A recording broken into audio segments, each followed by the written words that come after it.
Nous allons maintenant parler de l'accord du participe passé. Dans cette première partie, nous allons voir les règles de l'accord du participe passé pour les verbes conjugués avec l'auxiliaire avoir. Il est important de savoir que la plupart des verbes se conjuguent avec l'auxiliaire avoir.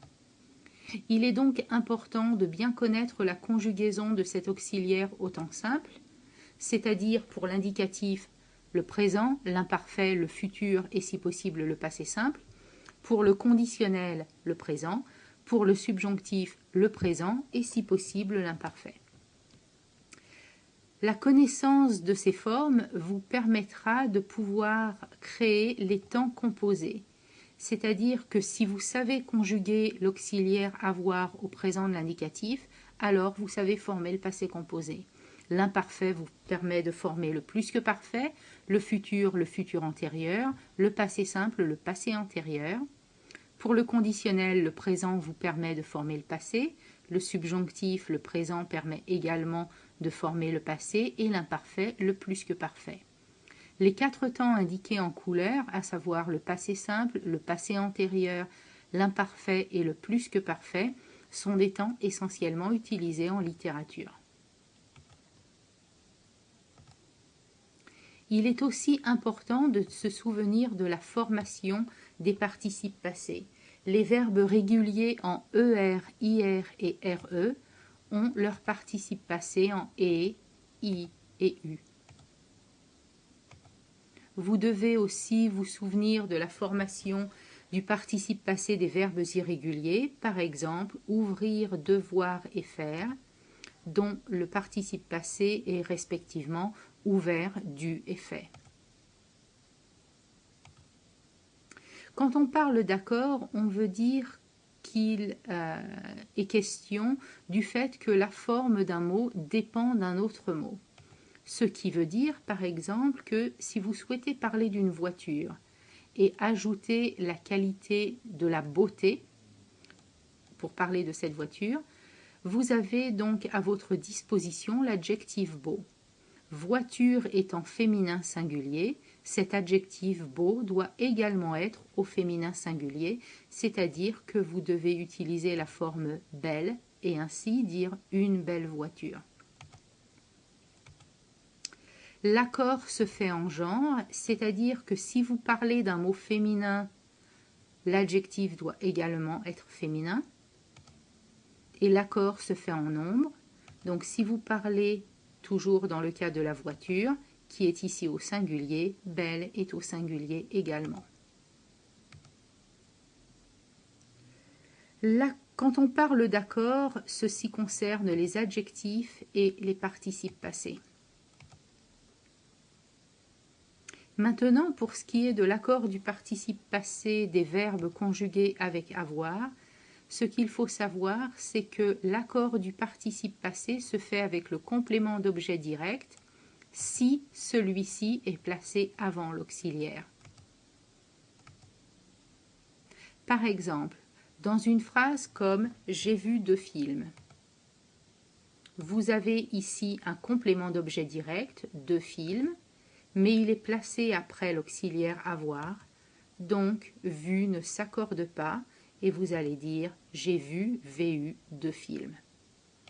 Par contre, si vous dites ces 2 films je les ai vus hier soir, vous avez maintenant un complément d'objet direct, les, qui cette fois-ci est placé avant l'auxiliaire et donc vous allez accorder vu avec les, c'est-à-dire les étant masculin et pluriel, vu va maintenant s'écrire je les ai vus VUS.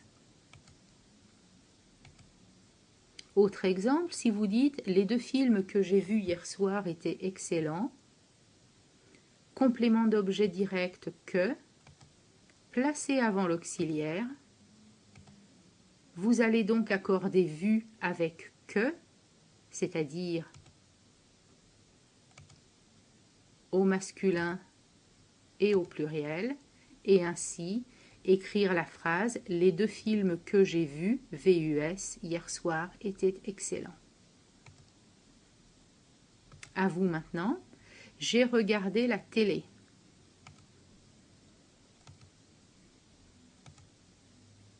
Ici, vous ne faites pas l'accord puisque le complément d'objet direct, la télé, est placé après l'auxiliaire.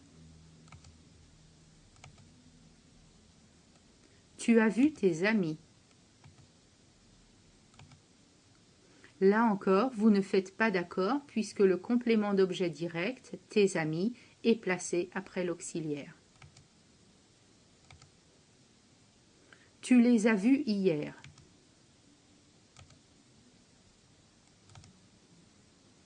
Ici, vous faites l'accord puisque vous avez un complément d'objet direct, les, placé avant l'auxiliaire. Les est un pronom qui remplace les amis, donc masculin pluriel. Tu leur as parlé longuement. Ici, rien ne s'est coloré en rouge puisque dans la phrase « tu leur as parlé longuement », il n'y a pas de complément d'objet direct et donc, a fortiori, pas de complément d'objet direct avant l'auxiliaire. Vous avez bien un pronom avant l'auxiliaire, tu leur, L-E-U-R, mais leur n'est pas un pronom complément d'objet direct, mais un pronom complément d'objet indirect, donc pas d'accord. Pour finir, un exemple facile au début, un peu plus difficile à la fin. Tu as fait tes devoirs. Ici, vous ne faites pas d'accord puisque le complément d'objet direct, tes devoirs, est placé après l'auxiliaire. Tu les as fait seul. Ici, vous faites l'accord puisque vous avez un complément d'objet direct, les, placé avant l'auxiliaire. Les étant un pronom qui remplace tes devoirs. Tu les as fait seul, F-A-I-T-S. Un peu plus difficile, non, je les ai fait faire par ma sœur.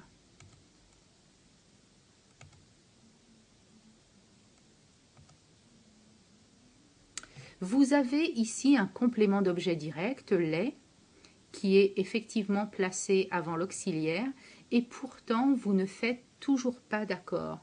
Pourquoi? Eh bien, c'est parce que dans cette phrase, quand vous dites « non, je les ai fait faire par ma sœur », les est bien un complément d'objet direct, et il est effectivement placé avant l'auxiliaire, mais il n'est pas le complément de fait, A-I-T, il est le complément de faire, F-A-I-R-E, le verbe à l'infinitif. Puisqu'en effet, quand vous dites « je les ai fait faire par ma sœur », vous voulez vraiment dire « j'ai fait faire mes devoirs par ma sœur », et ici, mes devoirs complètent faire et non fait.